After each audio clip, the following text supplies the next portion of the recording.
there's this idea how to love God.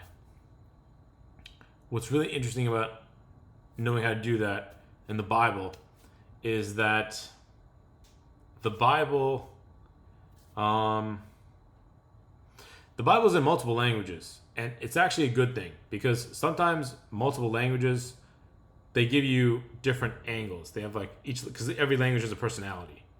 Like and in like Arabic, it's a very kind of like free language where you can say exactly what's on your heart, and there's not really much restriction.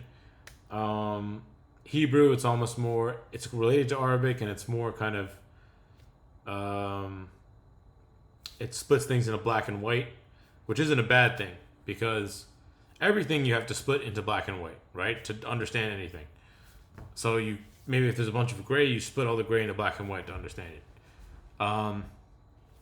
And what's interesting about this in terms of loving God is if you think about how God is described in Greek. So in Greek, there's this word logos.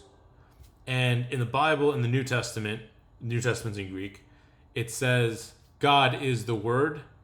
And the original Greek, it says God is the logos. So the the logos is translated as word. So it originally says, if you open English, it says God is the Word, but originally it's in Greek. So it's not, originally in English, right? So they take the Greek and they put it into English, and then the original language, before it was put into English, in this case was Greek. And this Greek word logos has a really interesting meaning. It's kind of like the process of going through logic in your mind. And in order to love God, because the point of this video is how to love God, then you kind of have to like look at the logos and understand what it would mean to love the logos. So if you think about moments where like your heart wants to go do something good and you know it's the right thing to do, but you feel like your mind isn't convinced, and so it's like there's this mental block. You have to sort of address all the doubts in your mind and then line them up, satisfy the heart, and then you kind of move forward. That's kind of like what the logos is. Like you go through those different processes of logic within yourself. You address the feelings of the heart, then you act, you keep acting, then maybe there's another doubt, and then you address that. And to love God is to do that.